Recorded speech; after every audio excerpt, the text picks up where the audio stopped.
All right, welcome into another edition of Catching Up with Tommy Mac podcast right here on 1010XL's podcast platform, 1010XL.com, the 1010XL app, of course, inside the 1010XL podcast studios and live on my Facebook right now, but it'll be shared all over YouTube, on 1010's YouTube, my own. We'll put it all over the place, man. You can't miss it because Grammage does a phenomenal job putting it out there. Brought to you by my good friends at Team Tommy Mac. I love representing all my businesses. I took a visit to Code Ninjas on Tuesday this past week down in Ponte Vedra, and man, they are working on some cool stuff. Their system of belts, it's all like a martial arts. You start as a white, you finish as a black.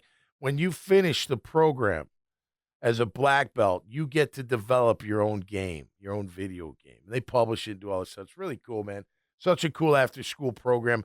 Make sure you check out CodeNinjas.com. I'll talk about the rest of the team a little bit later on. Lots to get into, of course, as our Jaguars taking on the Minnesota Vikings. Minnesota at 6-2, Jags at 2-7. The wins for Minnesota, the Giants, San Fran, Houston. They crushed Houston in week 3. Packers, Jets, Colts. They were off to a 5-0 start, and then they fell to the Lions in a tight one. The Rams beat them by 10, and then they came back with a victory. So they're 6-2. Sam Darnold resurrecting his career. Cam Robinson, the starting left tackle, a very good defense, and Aaron Jones, a very reliable running back. So you got your hands full on this one. We'll talk about that. We'll talk about Trevor Lawrence, shoulder injury. I saw what Prisco said about him. He should shut him down. I don't know if I agree with that. We'll talk the rock, paper, scissors game, which I think's got blown way out of proportion. And that's what happens when your team stinks, because the aesthetic of your guys playing rock, paper, scissors to see who goes in on the game is not a good look. I don't think it's that big of a deal. And from what I'm told, look, when they started playing against Philly, the guys didn't want to go against Johnson, and they wanted to go against the other guy. So maybe that's what they were playing, rock, paper, scissors. Who gets to go against Johnson? Lane Johnson, the right tackle, was a total badass and was taking care of all of them. And by the way, when Eric goes in, he gets to choose probably which side he wants to be on, just based on his being a veteran for longer than those two. So I think it's much ado about nothing, but let's get into it. And before we do, welcome in Grammage. Hi, Grammage. How are you, pal? Good morning, sir. Well, not morning anymore, but good afternoon, sir. Good afternoon. Happy Friday. Happy Friday. It's Friday afternoon. We love that. Heading down to the AUG this weekend. Are you really? Got some wedding stuff to do. Cool. We have a cake tasting. Oh, nice. At 11, and then we have a rehearsal dinner menu tasting. Oh, very nice. It's a big day of eating. Dude, you're going to eat a lot of food. And then we're going to hit a sports bar in between and go catch the Gators play Texas at noon. Man, I love St. Augustine. Dude, St. Aug's the best, man. I know a lot of people have been down there, but you haven't been down there, man. It is so much fun. When I proposed, even before I proposed to my fiance, we were kind of talking about, where to maybe, like, where we'd want to get married and do all that, because we already kind of knew that was coming and everything. Yeah. We were like St. Augustine. Yeah. No questions asked. St. Aug, man. Great venues everywhere. It's gorgeous. Yep. Great bars and restaurants to go out after. Totally. Dude, Totally. great places to stay. Yeah, they've got great. St. Aug's the best, man. I love St. Aug. I love it down there, too. Hey, James said, hey, James, of course I remember you. He's like, I was a bouncer at Papa Joe's back in 1997. I love this town. I really do, man.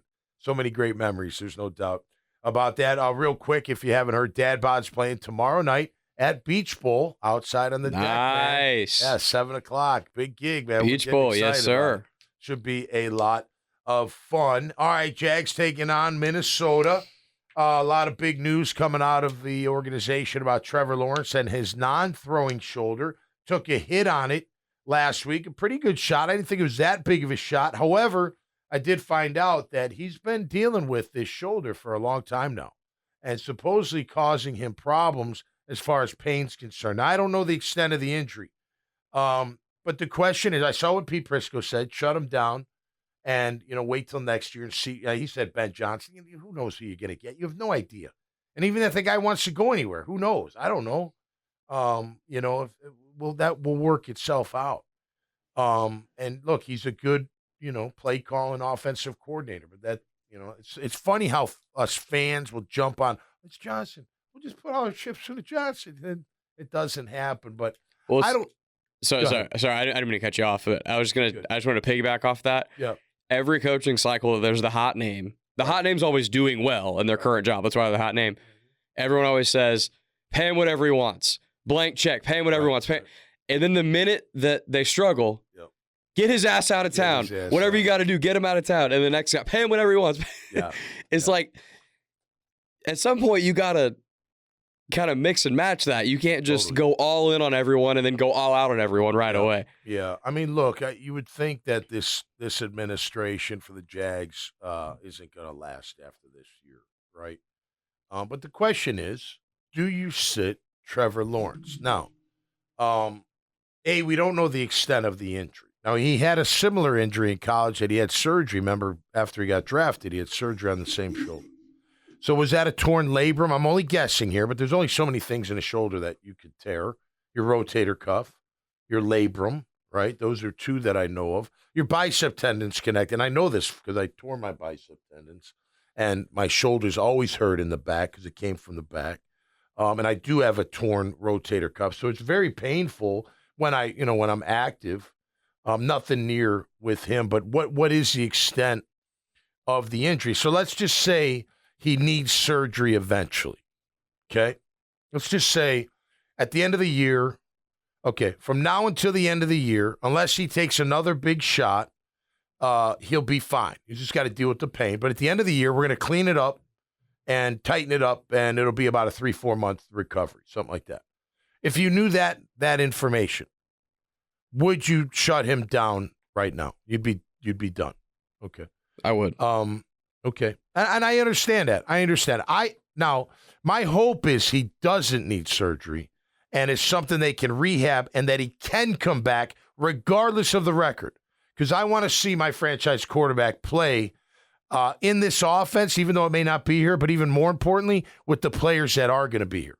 And more importantly, with Brian Thomas Jr. You got something going with Brian Thomas Jr. I would not want that chemistry to have to wait till next year to get back. Take a pause, basically. Yeah, I mean, not that they can't recapture the flame and all that and the chemistry, but they got momentum and you don't want to halt it. Wouldn't you rather okay, whatever the record is, Trevor comes back for the final 4 games. He has very good games. He's got the connections. He's feeling good. Yeah, things are coming. Changes are coming, but you feel better about your offense and your quarterback and your team. And overall, personally. You've got a nice young nucleus on offense. You feel good about whoever might come in as the new coach, assuming Doug doesn't stay. You feel like if you get some new ideas in here, some new play calling, some new leadership, that you've got players that are going to be able to make that happen and bring that to life. So now here's another question I'd posed off air, but we'll do it here. So take Ben Johnson for the Lions. I'll ask you, what different of an offense is he going to run that we don't run here? Now, when I asked that to Mike Dempsey and Tony inside the studio, Dempsey's like, well, they got a great offensive line. I'm like, okay, but that's a personnel situation. That's not necessarily a play calling and running a certain kind of. So what offense is Trevor best suited in that's not this off? You know what I mean? Like, how much different are you expecting? So take Detroit. What do they have? They've got great playmakers. They've got a great offensive line, and they got a 1-2 combo at running back that's dynamite. Okay, so what do we have? We've got some great weapons, not as many probably, but we got great weapons. We don't have a great offensive line, and our 1-2 punch is okay. I'd rather see Bigsby first, then Etienne off the bench, but they're not bad, but they're not Detroit either. It ain't Gibbs and Montgomery. Right, no. They're not Gibbs and Montgomery. That's Maurice Jones-Drew, Freddie T type of stuff. Absolutely, there. No question. Yeah. So that's the question. So what is Ben Johnson going to, not personnel, forget about personnel, because I agree with that. I think we move on from the personnel department. And Doug, too. I'm not opposed to Doug not being here, especially if I hear the rumors to be true that something's going on with him and Trevor, whether he just doesn't fit the offense or not. I felt like that for a while, but Trevor's the guy. He's got the what do you call it? Tenure, if you will, if you use a teacher. Yeah. He's got tenure. He ain't going nowhere. So if anybody's leaving, it's the coach and his staff and maybe the GM. It's not going to be the QB, nor should it. But my question is, what kind of offense are we bringing in, and use Ben Johnson as an example, that's going to be different than what we see here? What would be different? What do you think would be different? So, as someone who doesn't watch the Lions every week, but watches them somewhat, if they play at 4, I usually watch them, especially if the Jags play at 1, and if it's not home or whatever, I watch them somewhat. Mm-hmm. The main thing that I would be excited about if that were to come to fruition is I believe there's just, generally speaking, just more creativity within the offense. And do you remember, Tommy, I've gone back to this a couple times. In 2022, this offense was really creative. They did a lot of stuff that kept defenses off balance. A lot of rubbing. A lot of rub. Remember they used to bring Christian Kirk in the backfield a lot too to get him lined up on a linebacker. That's a mismatch. He would cook guys in the open field because there'd be linebackers can't cover him. Correct. And they put their personnel creatively in positions to succeed, and creatively they would put defenses in a bind. Right. For whatever reason, I don't know if that's they're struggling to get the snap off, they're struggling to get guys in the right position, illegal formations. I don't know the exact reason, but they don't really do a whole lot of that anymore. Oh, yeah, I agree. So it feels like Ben Johnson could be an ability to reset that and bring in some more creative stuff, assuming you can get guys back lined up correctly, not having that be a procedurally. You got to make sure it's no doubt. Spick and span. Too many of the illegal false starts, illegal procedure, all that stuff. And I bet if you were to get Doug and Press behind closed doors, maybe get a couple beers in them and inject them with True Serum, they would tell you that we're just not doing that stuff anymore because we don't trust our guys to get lined up and snap the ball right away. Is that 16? Is that other guys? Who knows? But do they trust the QB?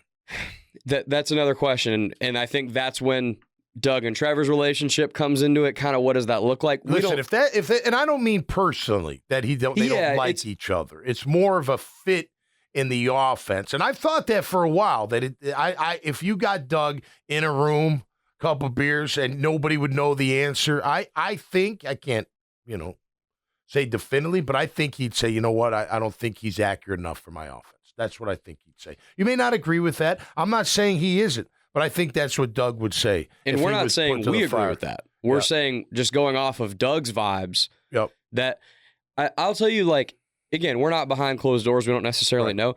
Doug's body language with Trevor and how they interact on the sidelines doesn't look great. Maybe I'm making a mountain out of a molehill there, but it just doesn't look. You saw after the last play, what did Doug say? He looked at it, he's like, why? Why did you throw that? I don't care that we called it. Why did you throw it? You weren't open. And I think there's nothing wrong with that by itself. Yeah.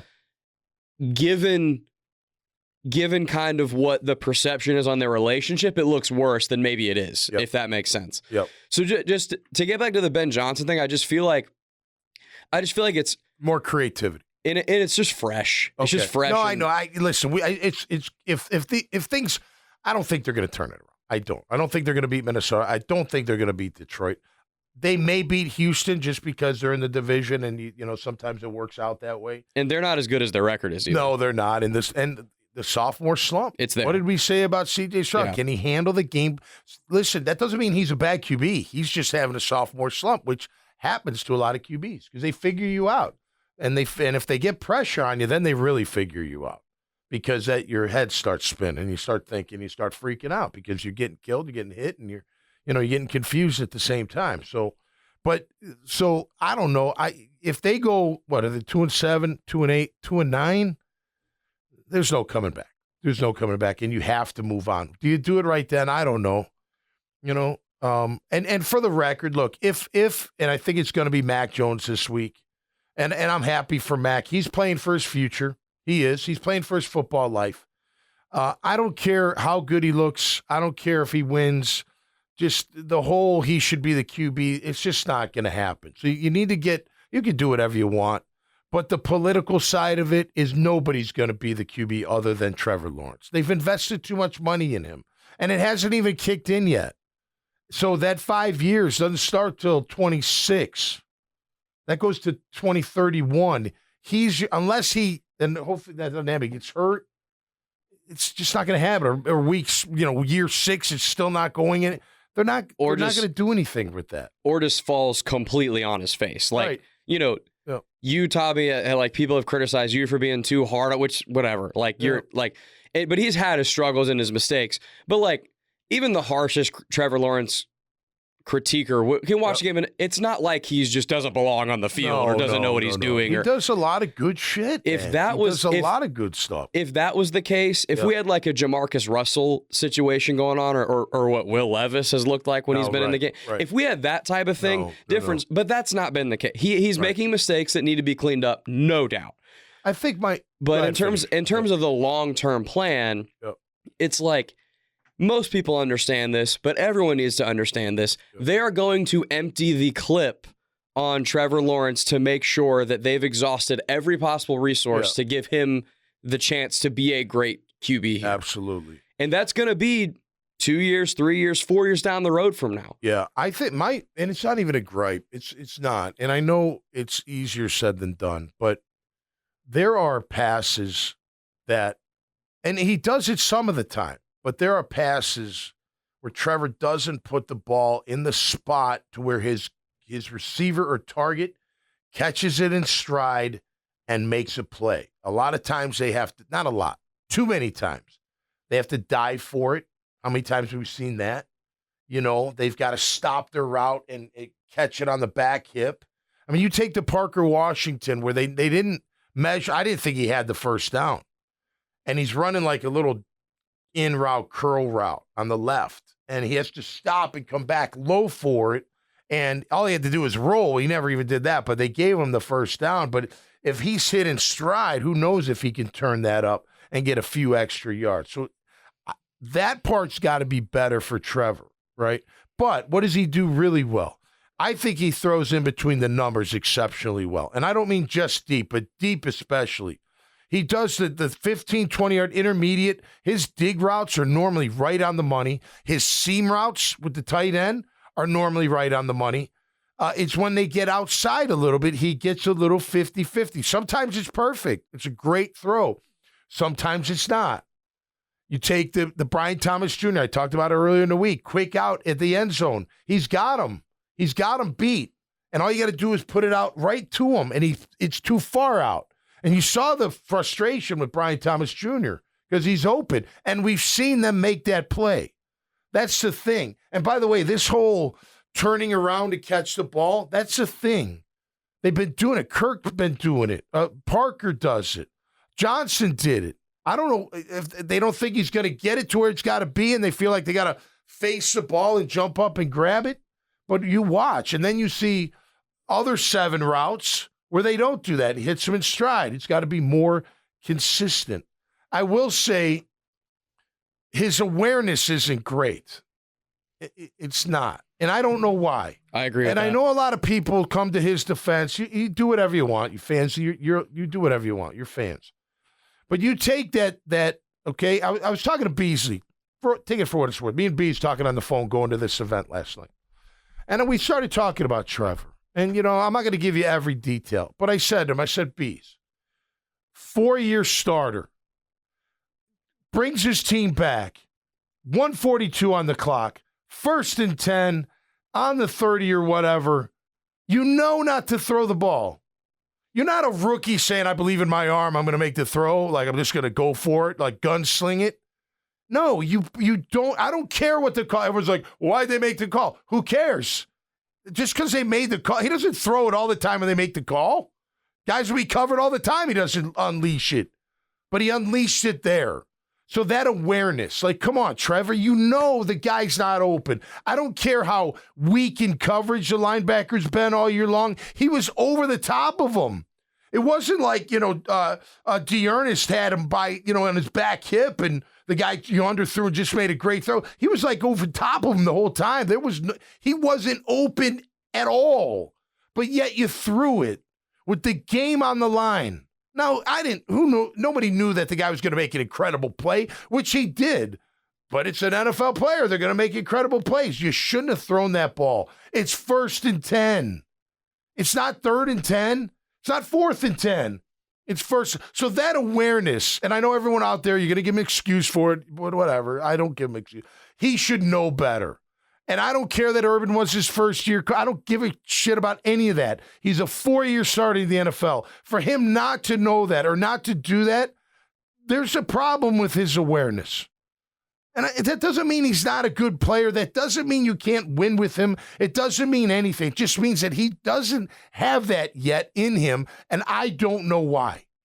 It's like last year before the half at Baltimore in town, when he hits Parker, and the clock runs out. And you're like, Trev, the clock's running out. You don't throw the slant or throw it wait till he gets further out, so he's going to go out of bounds. Just awareness stuff. Seeing the back safety. Awareness. Not making the same mistakes. And then he does everything, the good stuff. So my personal opinion, I know people are going to get so upset about this. You can win with Trevor Lawrence. You can. He makes enough good plays to win with. You can't win with Trevor Lawrence like this if your defense sucks. And they suck. And I don't care who hears it. The defense sucks big time. They don't get off the field. They don't shut down the run anymore. They don't get enough consistent pressure. You got all this stuff. You saw Eric Armstead. They recruited me to play end. It's a mess. You got some good players. We know we do. But not enough good players, and they suck. I'm sorry, I keep saying that word. They're 45% on third down on defense. You know what a good defense is? Like 32. You know what Minnesota's is? 32. We're at 45%. I'm going to get to the offense. They're even worse on third down. But you can't win with a defense that plays like this at all. So you got to figure that crap out. But I don't think I don't think he can carry the team. I don't think he can just go out there and give you 38 points and beat the other team by 3. But I don't care if he's like that at all anyway. I just want him to be efficient in the offense with a defense that gets off the field and an offense that's better on third down. They're terrible on third down. 31.6% on third down. Terrible. And yet that does mean your defense is out there more. I get that. But then the defense has got to make a play on third down. And then the offense has got to make a play on third down. And then another third down. You can't win this way. And that's why they're 2-7. So, look, I agree. You got to, if it's true that Doug just, and I don't want to spread rumors. I'm not saying this is fact, but I've heard this, that Doug doesn't think he's that great of a fit for his offense. So, whatever. That means Doug's out. It means Doug's out, no matter how the season goes. If that's really the case, and again, it's something I've heard, reliable source, but whatever. If that's the case, even if they do turn it around, I think you might have to get rid of Doug. How can your coach not believe in your franchise QB? You can't have it. He's got to believe. You got to say, no, I'm going to make this kid better. And I do put a lot on the QB. I do. Now, I don't know how much extra work he does. I don't know, but I know he's prepared and I know he's tough and he does make some incredible plays. And that's befuddling to me. You think about all the great plays that Trevor's made and think about all the routine misses that he's made. So I wanted to say, because you're on a nice heater there, so I was going to let you keep going because you were saying good stuff. But something early you just said a second ago that I definitely agree with.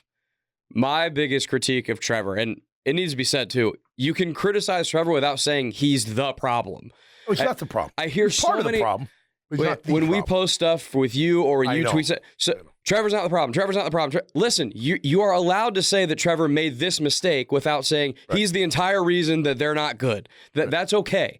So that needs to be said. Secondly, I totally agree. And to me, my biggest critique of Trevor so far is definitely his awareness.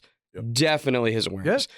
Because I believe talent-wise, ability-wise, ceiling-wise, there's no difference between him and Joe Burrow and Lamar Jackson and all these top QBs. Physical tools. Physical abilities and toughness. I'll give him the toughness. He's a very tough kid. And can make these plays that only a select few human beings on the planet can make. He's in that category. Yep.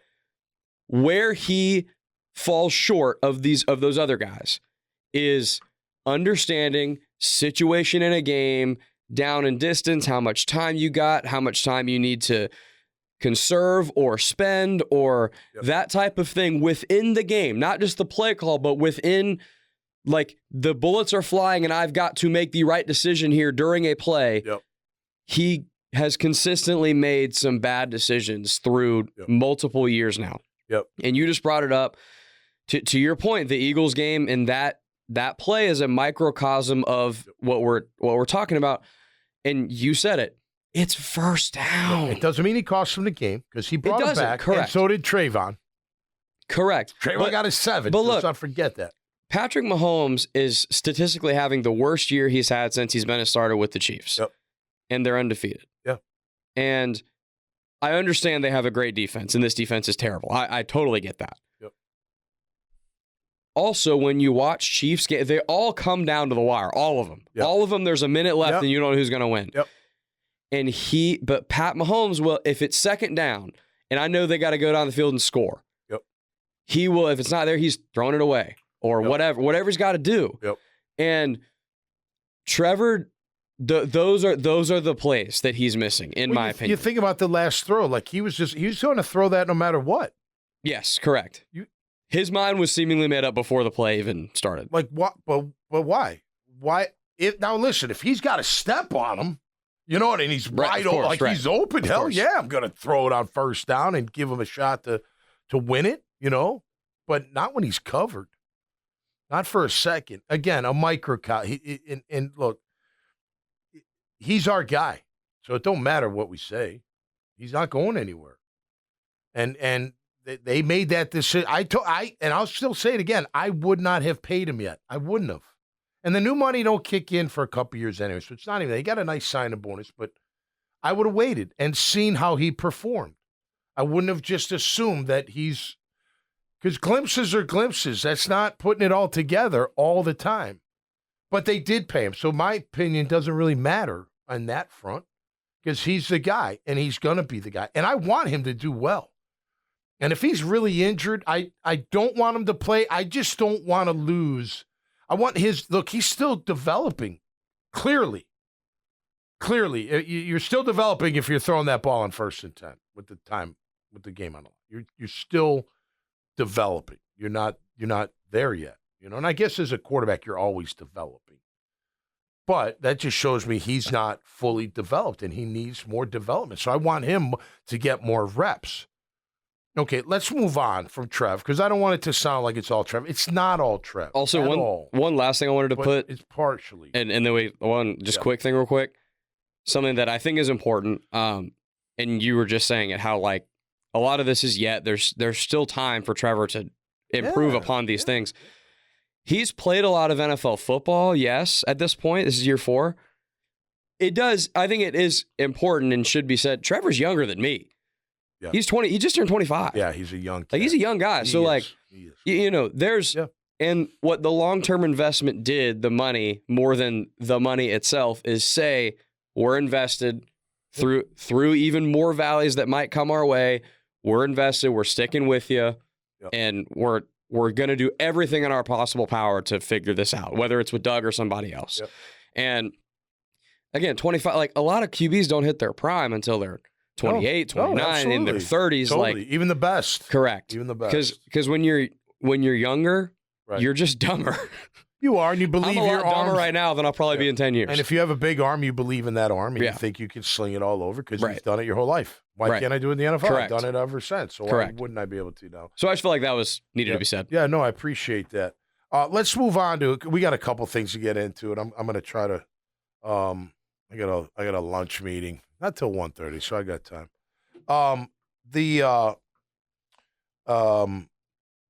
Let's talk about this rock, paper, scissors. No. Let me back up. I forgot what I was getting at.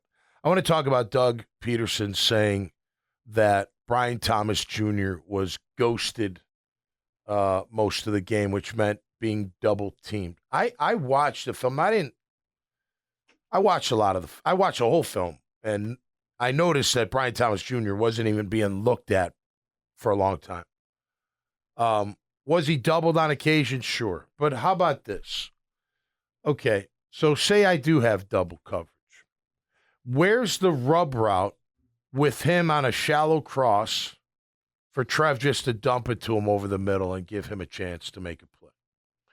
Where is the look? You watch this kid run the out route, and that one route was insane. I mean, he like totally, for a rookie to run a route like that, they're teaching route running at LSU, man. I mean, it was a thing of beauty. We described it the other day as kind of Jimmy Smithish. It was, without a doubt. They're scared to death that he's going to beat him deep. They're all scared to death. Making that DB terrified. He's getting deep, getting that DB to take off, turn right around, create. You want to be called burnt toast. They still call you toast when you get toasted, and they don't want that. So I don't agree with any of that. And to me, back to 2022, what did we always say? The offense game plan was great because they were getting guys open for Trevor to make those throws. And they come with rub routes, pick routes, what have you, crossing routes. Look, and it's amazing to me that they still do that same play when they need a play and that the defense hasn't figured it out yet. You know what I mean? Well, I wouldn't even, I don't know. I would say they always do it once and it works like the first time. Mm-hmm. And then they do go back to it sometimes later, and it's not there. And it's not there. That does happen. Yeah, I know. But I don't know why you're not building around Brian Thomas Jr. That's and number 2, Tank Bigsby's my number 1 back with ETN as change of pace. That's how I would have it. And I would get ETN and more involved in the passing attack. Our line is our line. And look, this is a big. I heard some last time. I'm not going to repeat it. Not publicly, but I knew already. But this is a big opportunity for Walker Little this game, and I want to tell you why. Because he replaced the guy they got rid of, Cam, who's coming back. We're going to get in that matchup too, because I can't wait to watch that. But for Walker Little, this is a chance for him to show. And I don't believe in Walker Little as a full-time left tackle. I don't. I think he's better in the run game. I think he struggles in pass pro, and I'd still like to see more of a mean streak in him. This kid's got all the athletic ability in the world. I've always said that, but there's something that's missing with him. And I had a conversation last night with someone that's close to the family. I know that I was talking about it the whole time. That doesn't mean he can't play left tackle, but this is an opportunity for him to show that he really can. We don't miss Cam. I don't think anyone's going to say we miss Cam anyway, but we don't. You got to show the world that that's right. I'm the man. They got rid of the guy they thought was the man. I'm the man, and I've got to prove it. And he's in a big contract year. He's probably going to get paid regardless. Someone's going to take a chance on him. You know why? Because he's so big, so athletic, so gifted. He is like Baselli gifted. He's not Baselli mentality. And you can take that to the bank. I hope it changes. I hope he can turn it on. Well, we saw that with save his NFL life, man. This is his career. Like, dude, I look. I believe this 100%, more than 100%. He's got the ability to be an All-Pro left tackle. I agree. All-Pro, like continuously All-Pro. If he would change his mindset, he could be an All-Pro. How much would you love to see him like get in somebody's face? Just throw people around. Yeah. Throw them out of the club, man. You ever bounced before? It's fun throwing guys out of the club that act up. I think they're all tough. You take them in a little hold and you use their face for the door and shove them out in the street. To your point about he'd get a big payday in free agency, like we saw a less talented tackle than Walker Little in Jawan Taylor. Yeah. That false starts every play. Right. Get a giant payday. That's right. He's the most penalized player in football, and he got beat out Jawan Taylor. He had a chance. He could not. You're correct. So maybe he needs a little more development too, but he's got the athletic ability to do that. Now, Cam coming home. All right, we all watch the ball. I know that, but from the get-go, just look at left tackle when the Minnesota Vikings are on offense. He's going to go against Josh Hines-Allen. He's going to go against Trayvon Walker. Trust me, they are dying to go against each other because you're teammates. You don't ever go full, and not for a game. I mean, we used to talk about, like I said, like Baselli and brackets. Like we'd be like, man, this would be a heavyweight battle, man. These guys would be fun to watch. I think it's not going to be that because neither one of them are that good, but they're good, obviously. But that's going to be a fun matchup to watch. So I'd keep your eyes on that one. What's the over-under on Cam at some point getting chippy? Oh, yeah. Right away, I think. It's like 90%. I think he's going to come in looking for a fight, and he should. I agree. I'd be pissed off, wouldn't you? And he's probably sitting there going, Walker Little can't hold my jock, man. Are you kidding me? You're giving up for him? Let me show you. I'll shut your guys down. But if he doesn't, you're going to have to go home, back up to Minnesota, a little tail between his legs, if you know what I mean. Well, and but he's got to come and play, for sure. So will those guys, our guys. I would hope, because it's something you and I talk about all the time, this team lacking toughness and intensity. If Cam wants to talk mess, I would really desperately hope this defense wants to fight back. Yeah, no doubt. I think they will. I think our fight has been there. And I don't mean fight back by chirping. No, I know. I don't mean by smashing them. I mean between the whistles, kicking his ass. That's what I mean. No doubt. I do want to address the rock, paper, scissors thing that the media's just totally gone crazy over. Here's the thing. We don't know why they were doing that. First of all, it has nothing to do with the rotation. Please. That's silly. That's like to think that that's how they're deciding. They're not. I tell you what, it could have been. Eric is going in. So Eric, being the vet, he gets to decide where he's going to go. And if they had to go against Lane Johnson, who was kicking all their butts all game long, for the most part, they might have said, oh, man, I got to go against Lane.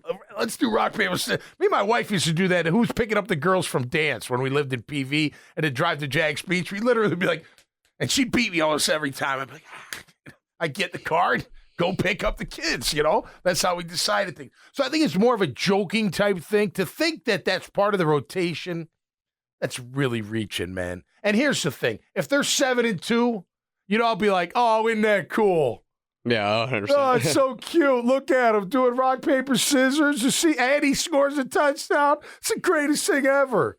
You'd be praising him like crazy. So Nielsen's players love him. They play for him. Yeah. You know, he's a player's Look how much coach. fun they have. Yeah, they love their guy. He's playing rock, paper, scissors in the heat of the battle, man. That's right. But I think too much made out of that. So it should be a good game in those aspects. I don't see us winning. I do not see us winning. I think I got it at 31-17. Listen, they score about 26 points a game. We give up 28. Which side's going to go to? The middle says 27. I think it's going to be a little bit more than that. Look, they've got plenty of talent. I think they can be had in the old line. Their offensive line gives up 25 sacks. We give up 20. I think that could be something there. And maybe we can get a little pressure on Darnold. We know this. You can rattle Darnold. You can rattle any quarterback, even our own quarterback here in town.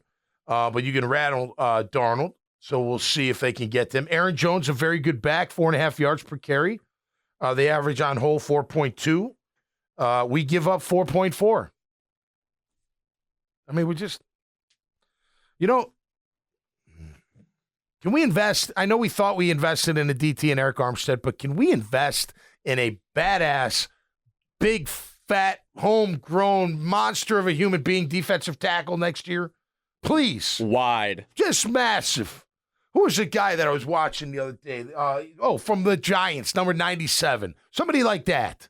Lawrence? Yeah, Dexter Lawrence. Oh, my gosh. What he's monster. The best in the league. Monster. He was walking in, like, in the tunnel, you know, nodding pads in his dress clothes, and you're like, that's a football player looking like monster of a human being.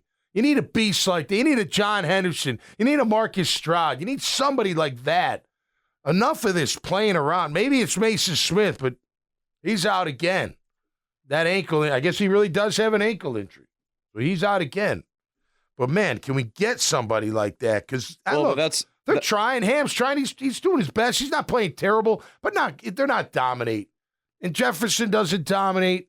And Hamilton, like I said, he's go. Ledbetter makes some plays on occasion, but there's no domination. These are rotational guys. Yeah, and there's nothing wrong with him being on your team and getting snaps, but you need that guy like you're talking about. They thought Eric dude. Armstead was going to be the guy, but allegedly not, because they recruited him as an end, which makes no sense at all to bring him in here.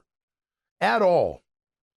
So, I don't know. Gosh, you know, when you lose, everything just sucks. It just does, you know, and you're finding reasons why, and you want change, and maybe change is good.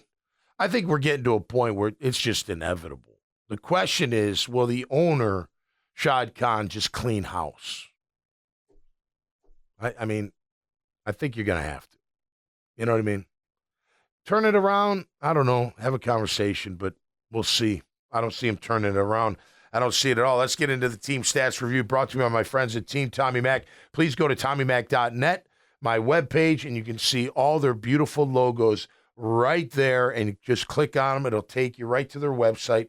I also tagged them on my social media posts. If you would, please go click on their logo or on their handle, and it'll take you right to their Facebook page and other pages. You need to get help out of jail. You or a friend, Crystal Sales Bail Bondsman. They get you out quick.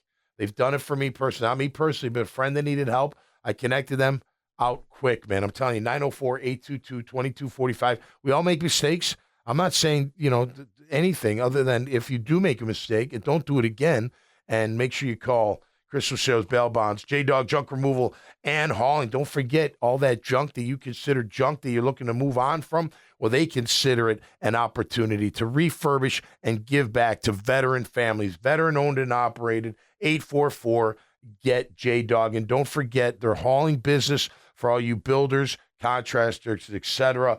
They'll come fill up the tin. Bring you the tin, you fill it up, they'll take it, bring it back, whatever you may need. Carpet Man Flooring, home of LVP. Carpet Man's LVP, home of all types of flooring at the highest quality and the lowest prices. Carpet, laminate, tile, hardwood, and luxury vinyl planking. Check them out, carpetman.biz. Azar Sausage, just the number one sausage in the world, at least from my opinion. We had it the other night, the hot Azar sausage with chicken, potatoes, onions, baked it, and then threw some green beans on top, baked it a little bit more, little sour cream, absolutely spectacular. Azar sausage, whether in your favorite dish or in a bun, Azar sausage is the one. All right, Code Ninjas, I told you about them. Make sure you check them out, codeninjas.com. Great after-school program for your kids. Trust me, get them into it to learn about technology. We all know it's the future. It's already here. It's been here. It's only going to get even more into everybody's day-to-day life. Michael Nick at State Farm, he's my agent. He should be your agent as well. At least give him a shot to earn your business. Got a team ready for you 24/7. Business, personal, you name it, he takes care of it. Home, life, auto, and supplemental health. I've had him for 20 years, plus 20 years, and I don't go anywhere else because he always takes care of it. I know rates are going up. He can't do anything about that, but he can help you with the great service that he does provide with his team. 904-777-6888. Family Tradition Specialty Foods, home of Coconut Joe's. Talk about the dish I just had. Well, I had another one. We eat good in our house, I tell you. I think I go to the store every day for dinner just because it's fun to get it together. And we had this rice and sausage balls and all this good spinach, and man, put on that hot sauce of Coconut Joe's. I'm telling you, their sriracha. I've never been a hot sauce guy, but I'm telling you, their sriracha is the best I've ever had. They got pineapple ghost. They got garlic parmesan. Very good. Check them out. Family Tradition Specialtyfoods.com, and make sure you put in the pound Team Tommy Mac in the discount code so you get a BOGO free. Salt Air Inn and Suites. I tell you what, man, what a great boutique hotel. I've been talking about them for a while. I was over there earlier a week ago. Great little pool, great rooms, 4 blocks from the beach, 2 blocks from the action. Hey, you're looking for a night getaway, a weekend getaway, or come in town for a week. That's a great place to stay at Salt Air Inn and Suites. Newmark Phoenix Realty Group, number one commercial real estate firm right here in town. Commercial, industrial, office, retail, investments, and development, PRG Developments. They handle it. These guys been together for 20-plus years, since 1993, 30-plus years, since 1993. Good friends of mine. I used to work for them way back when, and we're still friends. They know the market like no other. Trust me, I say that with full confidence. Fields Cadillac, they are the title sponsor of Riding Shotgun. Looking forward to next week. John Gordon is my guest, the famous inspirational leader and motivator. Looking forward to having him, and author, ton of books. John Gordon, many of you know who he is. He'll be in the shotgun seat next week. Of course, Fields Cadillac right there by the Outlet Mall in St. Augustine and on Blanding at I-295. And finally, last but never least, it's Freedom Finance. That's right, my friend Courtney Myers. He's a CPA. He's a fractional CFO. He can help you with all types of fundraising, forecasting, help you with the books. You early stage type companies, you startups, you got to give him a chance. Make sure you go to freedomfinance.com. LLC. freedomfinance.LLC will take you right to Courtney Myers, and he can help you and your businesses out. No question about it. All right, team stats review. Let's start with points. Jags scoring 21.7, giving up 28. Vikings scoring 26, giving up 18.8. So where's the rubber meet the road? Hey, listen, within 5 last week, I thought it was going to be not a blowout, but a pretty decisive victory against us, and we're there. 5, lost by 5 with a chance to win it. We'll see what happens this week. Yards per carry, we're at 4.8, which is very good. Tank's at 5.5. Feed the man. I mean, you know what I mean? I like ETN, but I like Bigsby better as my lead horse, my workhorse, my pounder. He's got great vision, great cut ability, one cut and go. I like Tank Bigsby and a lot. ETN comes back this week, a good chance to get some good runs, get in the good graces, because people have been praising Tank lately, and he'd been hurt. Immediately contributes to one of the turnovers of the day. Yeah, well, he should have caught it. Catch the ball, man. Catch the ball. Should have been a better throw, but he should have caught it. Yeah, but catch the ball, man. I agree. That's the job. He's averaging 4.3 yards a carry. I think you got to get him as that change of pace. They're at 4.2 yards per carry on offense, led by Aaron Jones at 4.5 a carry. We give up 4.4, so you expect that to continue. Our run defense hasn't been very good. Their run defense is wicked good at 3.8 yards per carry. So can we get anything going? If Mac Jones is a QB, he can run the offense. He can. He's not going to make dynamic throws and plays and that kind of stuff that Trevor does make from time to time, but he should be efficient. But you're going to need the run game, at least to keep them off balance a little bit. I don't think we're going to do much. I just don't. I'm sorry I've lost faith in this team, but again, any given Sunday can happen, as we do have plenty of talent. Hopefully they can put it together and not make mistakes like they've been making. Yards per attempt plus percentage, a little bit better for Trevor at 7.3, 61.3%. So 7.3 yards per attempt down the field. I like it. And at 61.3% completion, I'd like that a little bit higher, but it's better than in the 50s. They're at 8.5 yards per attempt. Darnold is at 69.5. So they're whipping it down the field pretty good, which doesn't bode well for our defense, because our defense gives up 8.2 yards per attempt at almost 71% completion. That's awful. That's no pressure, and that's off coverage. That's just a bad combination. They're at 6.9% or 6.9 per attempt at 64% completion. A little bit better for the Vikings defense. Third down.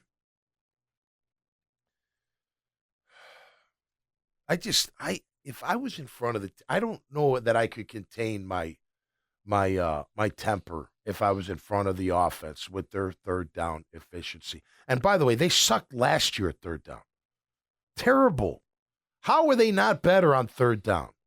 Can anybody explain that to me? It's not just play calling. It's not just execution. It's a combination, or lack of execution. It's a combination. But how are you so freaking bad on third down? Both sides of the ball. It feels like when the offense stays on the field on third, especially, and also this year when the defense gets off the field, it feels like a miracle. Yeah. It feels, when it's 3rd and 4 and they get it. Yep. I am genuinely befuddled when it happens. I know. Last 2 weeks it's been really bad. It doesn't just feel like normal, like this is part of the drive, keep it going, whatever. It's like, oh my God, we actually got it. All right, so our offense is at 31.63% conversion on third down. Their defense, 32.35. That's a defense getting off the field. That's a defense making things happen for your offense. And that's the thing. This is what I don't get, because it's natural. My offense goes down. I'm playing hypothetically. My offense goes down and scores. What does the defense do? We get on the sideline and we're like, let's get them the ball back, right? We're like, hey, now we're fired up. This is great. They just scored. We're either ahead or making a comeback, and now what do we have to do more than anything? We got to go at least 3 and out, hopefully a turnover. That's the attitude, and you got to perform. That's complimentary football. That's saying thank you to the offense. Thank you for scoring. Now here's the ball again. Go do it again. You know what I mean? Or it's the opposite. Defense comes up with a big play, a pick. Maybe it's bend, don't break, pick. Oh, we get a pick. It's a turnover. Offense, here's the ball. Now, offense, go do something. Don't go 3 and out. like you do. Then what is the defense? They go, oh, mother. That's how it goes. Like, and it's not good. Not good at all. They're very good on defense. Go ahead. Sorry, something real quick I want to say, just talking about the Lions, because we were talking about Lions earlier and what's working for them so well offensively. Something, if you watch their games, you notice is it's play calling wise, but it's also just more of an identity and just being on the same page of things and the culture of their players, trusting the coaches and vice versa. If they know that they're in a spot where they are going to want to go for it on fourth down, that affects their play calling from first down. Oh, yeah, for sure. And they let everything build on it, not just the third down play call, whatever. This team feels the opposite way. This team feels like they generally are just figuring out on the fly and don't completely know if they're going to go for it, whatever, and if they're going to try to throw it and get a little cute or try to go downhill. Like, that identity doesn't exist. And I think that's a big reason they struggle so much on third down. Yeah. Well, their defense is bad. Their offense is at 41% on third down. Our defense is at 44.5%. So they're going to convert third downs unless something changes. Fourth down, we're 9 of 18 on the year. Defense 7 of 12. They're 3 of 5, only going for it on 5 yards. The Vikings are, and 6 of 17, or 3 of 5 attempts. Sorry, on fourth down on offense. 6 of 17 on defense. Sacks, we're at 20 and 20. Our O-line's given up 20. Our defense has gotten 20. Their O-line's given up 25, and their defense has gotten 27. So maybe there's something there. Can we get after Sam Darnold? That'd be nice. Interceptions, we have 6 with 11 touchdowns. Our defense has only 2 picks on the year. They have 13. That's what we had last year. I don't know. Without an inconsistent pass rush, you're never going to get there. And they have 7 interceptions with 17 touchdowns. Turnover ratio, we're at -7. Think about that. And they're at +4. Just think about that. We don't stop the run. We don't get off the field on third down. We don't convert on third down on offense. And we're at -7 turnover ratio. How do you don't win? You're giving the ball back on third down. You're giving the ball over. You're turning it over. You're not taking it away. Not enough. It's hard to win any level. It is. I don't care who your players are, who your coaches. That's hard to win. So they got to turn this shit around. I don't know, man. Look, life goes on. I'm going to have a great weekend. We're going to have a lot of fun. I mean, look, I'm going to watch the game. I'm going to enjoy watching the game. I'm hoping for the best, but the faith has run out the building. And now look, I knew there was dysfunction. You know there's dysfunction between the GM and the head coach. You know it. And now if there's dysfunction between the quarterback and the head coach, it's over. It's over. Now, that doesn't mean you do it right now, because what's it going to do? Other than make your fans happy, maybe. But you can't do it based off that alone. It factors in, but you can't do that alone. I don't know. I think if you go 2-8, 2-9, I think you got to do something. You know what I mean? I believe. You win Sunday. I don't think Detroit a run for. I don't think they are either. Give Detroit a run for the money, which I don't think they will either. Okay, maybe especially with Mac for a little bit. Especially with Mac playing, maybe they'll beat Minnesota, but they're going to go up to Detroit next week and get killed. They've got to protect the QB, whether it's Mac or Trevor. And here's the thing about Trevor's injury: it wasn't like him getting killed in the pocket; it was him trying to make a play. Guy hit him. So I'm not worried about Trevor getting hurt. Now, if it was like last year where he was getting shellacked every game, no, I wouldn't put him out there with an injured shoulder. But this year's been better. The line's been okay overall. 20 sacks. What, out of 7 games? Right? No. 9 games. What are we, 2-7? Yeah, 9 games. 9 games. So that's 2 a game. Something could be worse. What I think is going to happen timeline-wise, assuming they keep losing, is I think they're going to fire Nielsen in the next couple of weeks to quote do something, even though it's not going to really matter toward the end of the year. And then at the end of the year, assuming they've won 4 games or whatever by the end of the season, then they'll fire Doug. To me, the big question is, are they going to fire the general manager? I don't know the answer to that. Yeah, you're gonna if things keep going south, you got to fire them all. And I hate guys getting fired, but I'm sorry. And And especially when you called, I just lost power. Sorry, people. Especially when you called this team, the best ever. Who told that? Chad kind of didn't come up with that by himself. It's not Tony. Someone told them that. And it's probably Trent Baalke. I don't like guys getting fired, man, but enough's enough. He cannot pick the next head coach. And if all these things are true, then, you paid the QB. You got to keep the QB, and everybody else has got to go.